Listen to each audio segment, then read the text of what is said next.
Hi everyone, welcome back. कैसे हैं आप? कमेंट करके ज़रूर बताइएगा। आज के वीडियो में हम बात करेंगे उन अच्छी आदतों की जिससे हर होम मेकर एक अच्छी हाउसवाइफ या फिर परफेक्ट हाउसवाइफ साबित होती है। इसका मतलब ये नहीं है कि जो वर्किंग वूमेन हैं उनको मैं कहीं ना कहीं कम आंक रही हूँ। वह भी अपनी जगह बहुत ज़्यादा परफेक्ट हैं, लेकिन यहाँ मैं सिर्फ होम मेकर या हाउसवाइफ की बात कर रही हूँ और उनकी आदतों के बारे में बात कर रही हूँ। जो मुझे याद है वो मैं बता रही हूँ। कुछ मैं हो सकता है मेरे माइंड से स्लिप हो गई हूँ, तो आप भी मुझे कमेंट करके ज़रूर बता सकते हैं कि और कौन कौन सी आदतें हैं जो हम लोग अपनी लाइफ में, अपनी ज़िंदगी में शामिल कर सकते हैं। तो सबसे पहले तो मैं बात करना चाहूँगी, एक अच्छी गृहिणी अपने घर का सामान कभी भी बिखरा हुआ नहीं रहने देती है, बल्कि वह अपने घर को साफ, सुंदर और व्यवस्थित रखती है। और जाहिर है कि यह गुण हम सभी हाउसवाइफ में होता है। हाउसवाइफ्स का नेचर मल्टीटास्किंग होता है। वह अपनी जिम्मेदारियां एक साथ बखूबी निभा लेती हैं। वह मल्टीटास्किंग बड़ी ही सहूलियत के साथ करती हैं। फिर वह जब चाहे तो बच्चों का प्रोजेक्ट हो या बाजार से कोई सामान लाना हो, घर की साफ सफाई और रसोई में तरह तरह के पकवान बनाकर सबको खुश करना हो, अलग अलग कामों को वो एक साथ तालमेल बैठाकर बहुत ही आसानी से और बहुत ही निष्ठा से कर लेती हैं।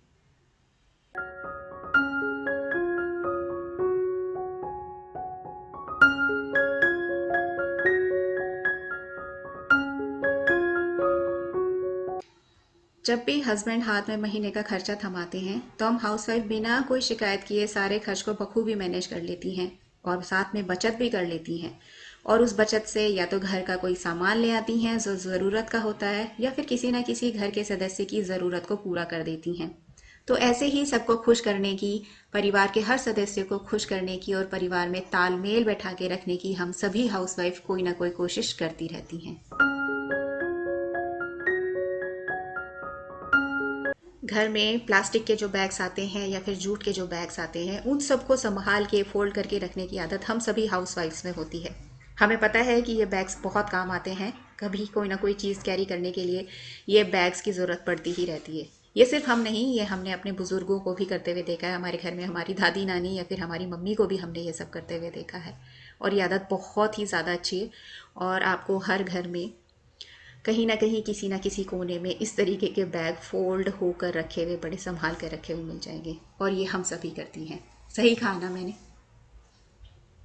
घर में कोई ना कोई सामान जो दोबारा यूज़ हो सकता है, जैसे कि प्लास्टिक की बॉटल, उनको संभाल के रखना, क्योंकि पता है कि अगर कहीं बाहर मार्केट में जाएंगे तो फिर हमें फिर से पानी खरीदना पड़ेगा और वो हमें फिर खलता है। तो हम इस तरीके की बॉटल्स को संभाल के रख लेती हैं ताकि अगर हमें कहीं बाहर जाना हो तो हम इन्हीं बॉटल्स में पानी भर कर ले जाएं, ताकि हमारा कुछ तो पैसा बचे। साथ में कांच की बॉटल्स या और टीन या इस तरीके के डब्बे संभाल के रखती हैं। चाहे तो उसने DIY में यूज़ कर लेती हैं। भाई मेरे तो कांच की बॉटल्स में मनी प्लांट आते हैं और मैं इन सभी बॉटल्स को संभाल के रखती हूँ। और अगर मुझे कुछ अच्छी लगती हैं तो उसमें मैं मनी प्लांट्स हमेशा सजा के रखती हूँ। आपने मेरे घर में देखा भी होगा। ये मैं ही नहीं, ये सभी हाउसवाइफ्स करती हैं। तो कौन कौन ऐसा करता है मुझे कमेंट सेक्शन में कमेंट करके ज़रूर बताइएगा।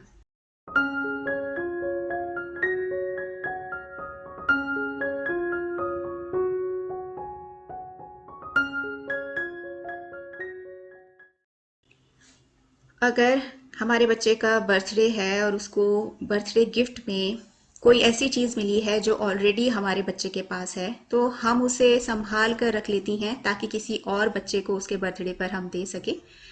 तो इसे हम, ये नहीं है कि हम ये गिफ्ट किसी और को दे रहे हैं, हमारे काम का नहीं है, लेकिन हम इस तरीके से कहीं ना कहीं बचत कर लेती हैं या फिर उस चीज़ का एक अच्छा सदुपयोग कर लेती हैं। तो ये चीज़ अच्छी है, इसे चिंदी चोरी नहीं कहेंगे, इसे किफ़ायत के साथ काम करना कहा जा सकता है। ठीक इसी तरीके से बच्चों के जो गिफ्ट्स आते हैं वो इस तरीके के गिफ्टिंग पेपर में रैप होकर आते हैं और हम उन गिफ्ट्स को बहुत ही सहूलियत के साथ खोलते हैं ताकि ये पेपर फट ना जाए। फिर इन पेपर्स को संभाल के रखते हैं।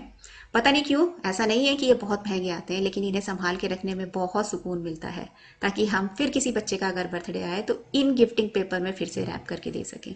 तो ऐसा ऐसा कौन करता है मुझे कमेंट करके ज़रूर बताइएगा। आपके कमेंट्स का इंतज़ार रहेगा। जब भी फ्रूट्स का नंबर आता है, फ्रूट्स वगैरह खाने का नंबर आता है, तो हमेशा फ्रूट्स को कट करके सभी सदस्यों में बांट कर खाने की आदत हर हाउस वाइफ में होती है।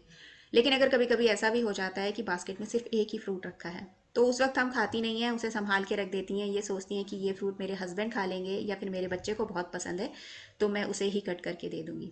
हम सबसे पहले अपनी खुशी से ज़्यादा अपने परिवार की, अपने बच्चों की और अपने पति की खुशियों का ख्याल रखती हैं और मिल बांट कर खाने में बहुत ज़्यादा विश्वास रखती हैं।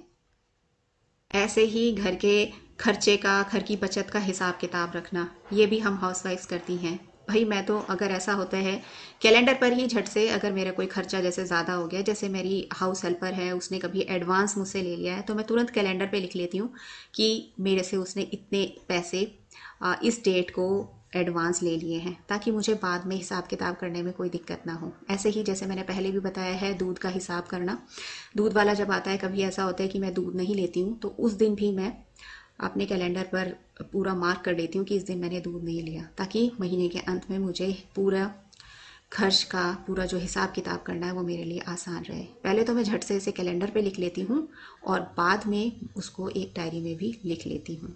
तो ऐसे हिसाब किताब का जो खर्च है जैसे, और ये बचत का हिसाब करना आसान हो जाता है।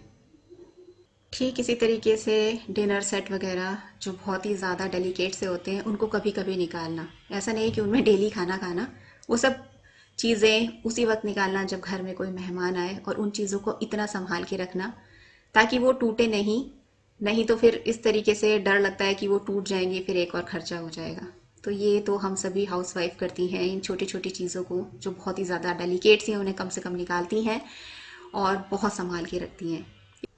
इसके पीछे एक दूसरा कारण ये भी है कि कुछ चीज़ें ऐसी हैं, इस तरीके के डिनर सेट हमें हमारी शादियों में मिलते हैं और इन्हें हम एक याद की तरह रखते हैं, क्योंकि हर इंसान के जीवन में एक ही बार शादी आती है, तो बहुत सारी चीज़ें ऐसी होती हैं जो हम उन्हें यादगार की तरह रखते हैं और वो हमारे दिल से बहुत ज़्यादा जुड़ी होती हैं और हम उन चीज़ों से बहुत ही ज़्यादा अटैच्ड होते हैं। तो शायद एक कारण ये भी हो सकता है, मेरे लिए तो यही है एक कारण, कि मैं अपने डिनर सेट को इस तरीके से संभाल के इसीलिए रखती हूँ।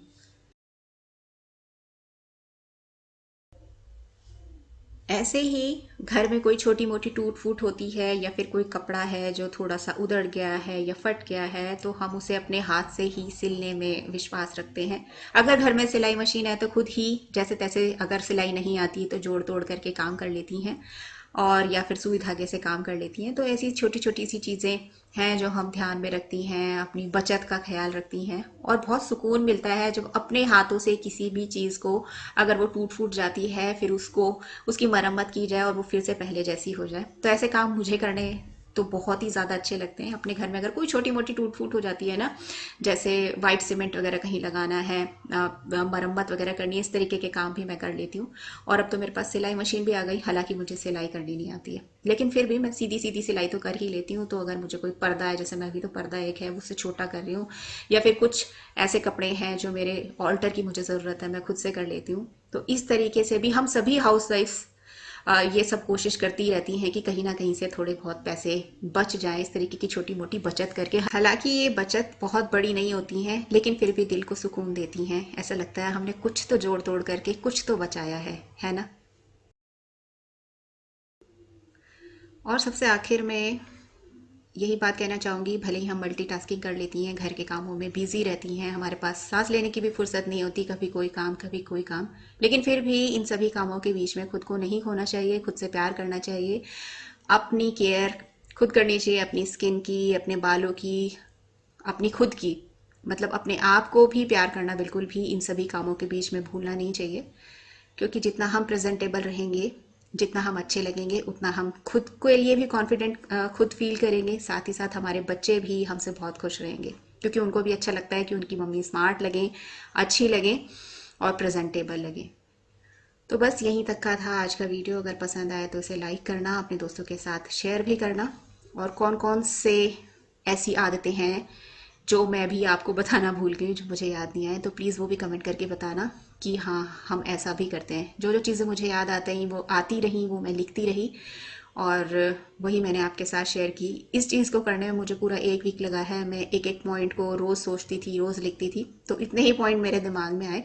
कुछ और आपके दिमाग में आए होंगे तो वो भी मुझे कमेंट करके ज़रूर बताना, मुझे भी पढ़ने में मज़ा आएगा, और भी जो लोग हैं आपके कमेंट्स को पढ़ेंगे तो उनको भी बहुत अच्छा लगेगा। तो इस तरीके से हमारे विचारों का आदान प्रदान होगा, और हम एक दूसरे से इसी तरीके से बात कर सकते हैं। यही एक तरीका है एक दूसरे से बात करने का। तो बस यहीं पर अब अपनी वीडियो का एंड करूँगी। अगर आपको मेरा वीडियो पसंद आया तो प्लीज़ इसे लाइक कीजिएगा, अपने दोस्तों के साथ शेयर भी कीजिएगा, और कमेंट्स करके भी बताइएगा कि आपको मेरे इस तरीके के वीडियोस कैसे लगते हैं। मुझे पता है आपको मेरे इस तरीके के वीडियोस बहुत ही ज़्यादा पसंद आते हैं, और मुझे आपके कमेंट्स का इंतज़ार रहेगा। बस फिर मिलूँगी आपको जल्दी नेक्स्ट वीडियो में। तब तक के लिए बाय।